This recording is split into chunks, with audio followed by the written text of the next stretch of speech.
Municipal ట్యాక్సులు కానీ ఇటువంటి ఏ ట్యాక్సులు ఉన్నా కానీ ప్రభుత్వం వాటన్నిటి మీద ప్రెషర్ పెట్టి ఈ రోజు ఈ పథకానికి 31,000 కోట్లను సమకూర్చే ప్రయత్నం చేసిర్రు.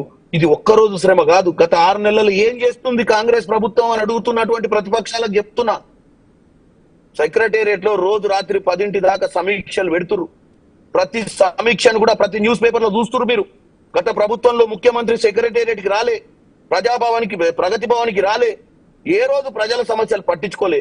మరి 6 నెలల్లో రేవంత్ రెడ్డి గారు పొద్దున ఎక్కడ ఉంటాడు? రేవంత్ రెడ్డి గారు ఎమ్మెల్యేలను కలుస్తుండా, మంత్రులను కలుస్తుండా, ఐఏఎస్ ఆఫీసర్లు సమీక్షలు పెడుతున్నా మీరు చూసిర్రు. ఇది ఒక పాలన అంటే స్వేచ్ఛా పాలనను ఇస్తూ ఇచ్చిన హామీలను నెరవేరుస్తున్నటువంటి పరిస్థితి రేవంత్ రెడ్డి గారు చేస్తున్నారు. దీని ప్రచారంలో ఇందుకే నిన్న ప్రజాభవన్ లో రేవంత్ రెడ్డి గారు మా నాయకులందరూ మీటింగ్ పెట్టిండు. ఏం చెప్పిండు? ఇప్పటి మటుకు ఈ రైతు రుణమాఫీ కాకుండానే ఏదైతే ఫ్రీ బస్సు గాని, ఉచిత సిలిండర్ గాని, 200 యూనిట్ల కరెంట్ గాని, వీటికి 30,000 కోట్లు దాదాపు ఖర్చు పెట్టినటువంటి ప్రభుత్వం ఇది. మనము ఇంత చేసి కూడా తెలంగాణ ప్రజల మధ్యానికి మనం ఏం చేస్తున్నామో చెప్పుకోవడంలో వైఫల్యం చెందినామని చెప్పి మా నాయకుల ముందు ఆయన బాధపడ్డారు. ఇంత కష్టపడ్డా నా పాలన మీద ప్రతిపక్షాలు చేస్తున్న దాడులను మనం ఖండించాల్సిన అవసరం ఉందని మా అందరికి దిశానిర్దేశం చేసిండు. ఖండించడంతో పాటు ఈ పథకాలు సకాలంగా ప్రజలకు అందుతున్నాయా లేదా, అందినప్పుడు ఆ ప్రజలకు నిజంగానే ఏమన్నా విషయాలు ఉండి తెలుసుకుంటుర్రా లేదా, మీరు ప్రజలలో ఉంటుర్రా, గెలిచిన తర్వాత హైదరాబాద్ ఉంటుర్రా, ఊర్లలో ఉంటుర్రా అని కూడా మమ్మల్ని నిన్న ఆయన ఆవేశంగా మాట్లాడి చెప్పిండు.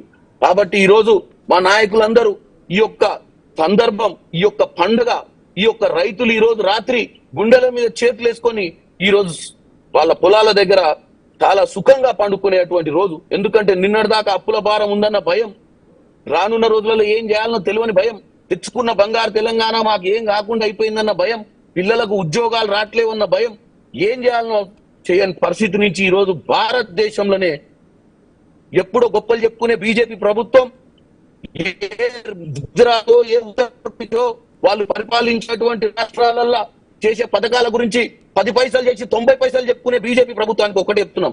ఈ రోజు మీరే ఒకసారి సర్వే చేసి చూడండి. ఏ ప్రభుత్వమైనా 31,000 కోటి ఒకే విడతల రైతులకు ఇచ్చినటువంటి ప్రభుత్వం భారతదేశంలో ఉంటే చర్చలో వచ్చి చెప్పండి ఏ ప్రభుత్వం అది. ఎందుకంటే ఇప్పుడు చర్చలో నాకు తెలిసి వేరే నాయకులు కూడా ఉండుంటారు, వేరే పార్టీ నాయకులు.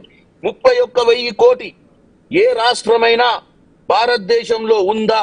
ఉంటే మీరు మీ స్టాటిస్టిక్స్ ప్రకారం చెప్పాలి. చేసేదాన్ని పొగడండి. నేను ఒక్కటే చెప్తున్నా, చేసేదాన్ని పొగడండి, తప్పుల్ని ఎండగట్టండి. ప్రతిపక్షాలు ఒక కన్స్ట్రక్టివ్ పాత్ర పోషించాల్సిన అవసరం ఉంది. తెలంగాణ ప్రజలు ఎన్నుకోబడ్డ ప్రభుత్వం ఇది.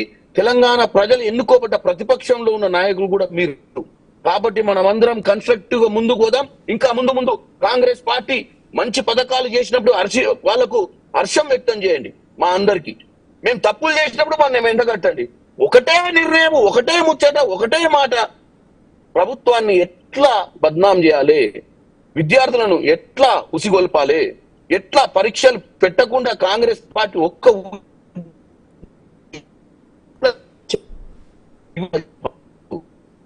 అంటే కిరణ్ గారు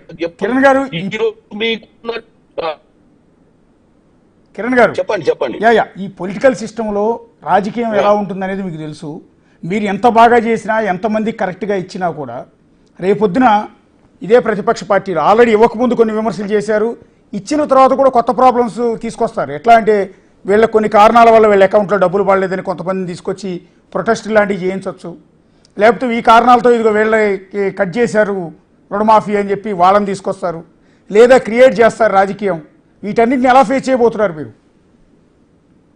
సార్ నేను ఒకటే చెప్తున్నా, ఇవాళ 31,000 కోట్లు